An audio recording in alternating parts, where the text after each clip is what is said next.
In the village of Stewartpuram, Rajnana was a feared dacoit whose name alone sent shivers down the spines of the people in the region. He was ruthless, capable of taking lives without hesitation, and had built his empire by instilling fear. Even the wealthiest merchants of the village paid him hefty sums every month to ensure he did not trouble them.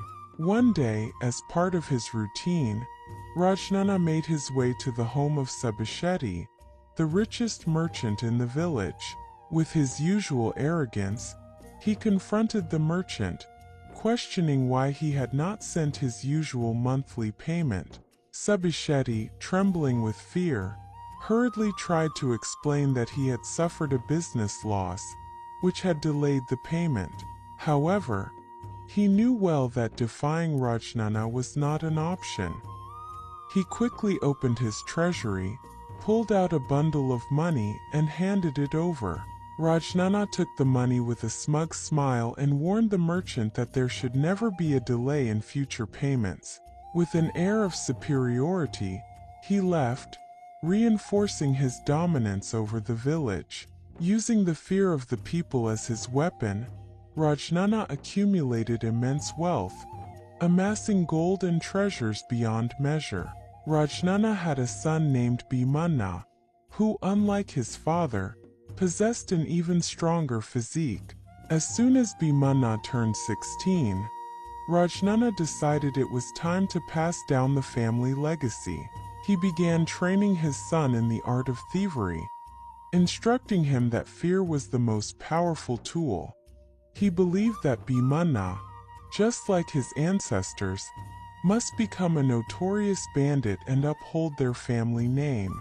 However, Bhimanna did not share his father's enthusiasm. One day, when Rajnana was preparing for a grand robbery, he called Bhimanna to accompany him.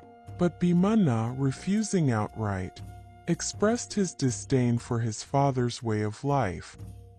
He questioned why Rajnana needed to continue stealing when he had already accumulated enough wealth. He urged his father to leave behind his criminal ways and start a legitimate business instead. Rajnana, taken aback by his son's words, felt a deep sense of betrayal.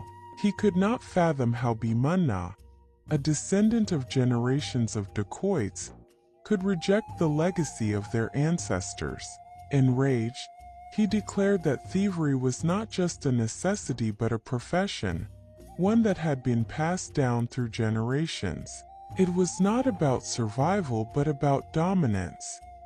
He reminded Bhimanna of their family's history, recalling how his own father's name once struck terror into the hearts of the villagers. But Bhimanna stood firm in his beliefs. He argued that times were changing, and that continuing down the same path would only lead to destruction. He warned his father that if they did not abandon their criminal ways now, they would eventually be ruined. Rajnana, unable to contain his anger, lashed out at his son. He reminded Bhimanna that the very lifestyle he was rejecting was what had provided him food and shelter all these years. However, he made a decision. If Bhimanna refused to follow in his footsteps, then he would have to fend for himself. He challenged Bhimanna to go out into the world and try earning an honest living. He believed that, in time, his son would come to realize that the only path to survival was the one Rajnana had chosen long ago. Determined to prove his father wrong, Bhimanna left home and ventured into the village, seeking work. However, his father's reputation preceded him. When he approached his friends for help, they mocked him, reminding him that no one would hire the son of a dacoit. Even milk vendors and fruit sellers refused to associate with him, treating him with disdain, no matter how hard he tried. Bhimanna found that his father's shadow followed him everywhere. After facing numerous rejections, Bhimanna returned home, exhausted and defeated. Seeing his son's dejected face, Rajnana took pleasure in his failure.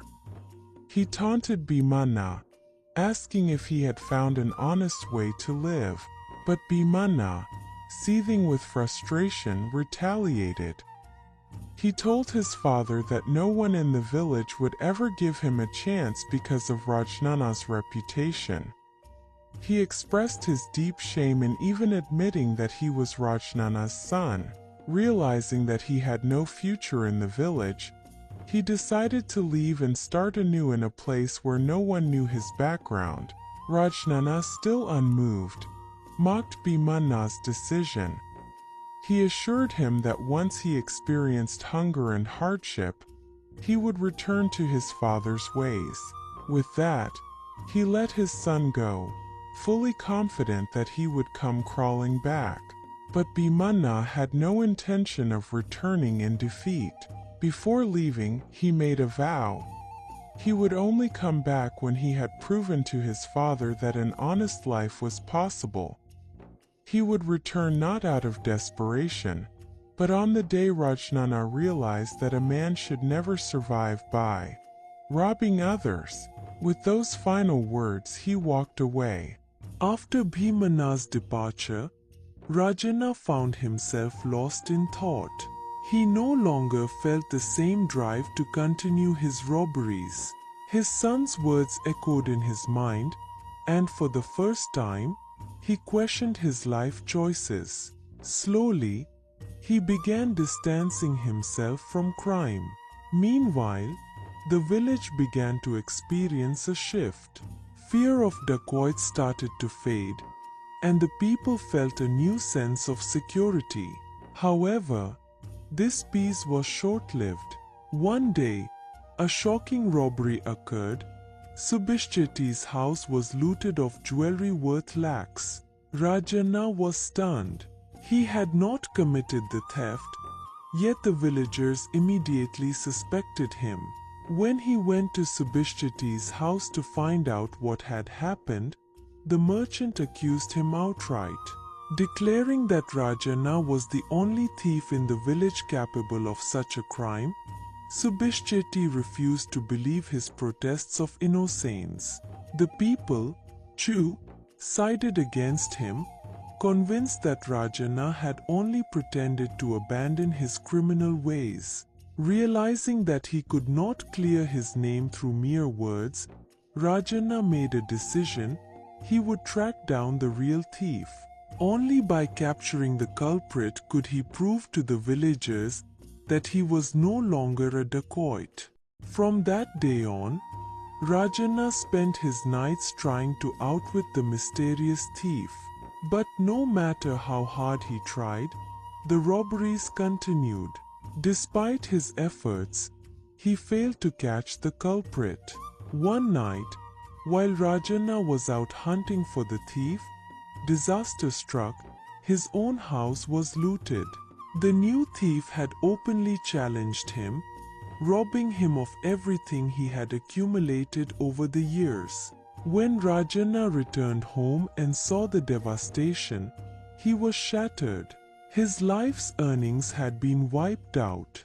For the first time, he felt the pain of losing everything. The villagers, witnessing his downfall, suddenly saw him in a new light. No longer was he the feared bandit. He was now a victim. Wealthy merchants, including Subishchetty, now showed him sympathy, offering him money in his time of need. But Rajana saw through their pity. It was not genuine kindness, it was mockery. The same people who once feared him now looked down upon him. Realizing that his reputation had been destroyed, Rajana resolved to return to his old ways. He approached Subishchetty again, demanding his monthly share as he had in the past. But this time, Subishchetty laughed in his face. With no fear left, he insulted Rajana, telling him to leave, and calling him a fool for thinking he still held any power. For the first time, Rajana felt truly helpless. He could not understand why his dominance had faded. His fearsome reputation had vanished overnight, replaced by ridicule. Just then, as Rajanna prepared to leave the village forever, he encountered Bhimana, who had returned. Overcome with emotion, Rajanna embraced his son and recounted everything that had happened. Bhimana, smiling knowingly, reassured his father. He explained that the greatest lesson Rajanna had learned was not about power, but about change. Rajanna, still puzzled, asked why the villagers had turned on him so suddenly. Bhimana then revealed the truth. He had orchestrated everything. The unknown thief who had outwitted Rajanna was none other than Bhimana himself. He had done it to make his father understand that crime was never a permanent path. Rajanna, stunned by the revelation, finally accepted the truth. From that day forward, father and son abandoned their past and started a new life in a distant town, running an honest business.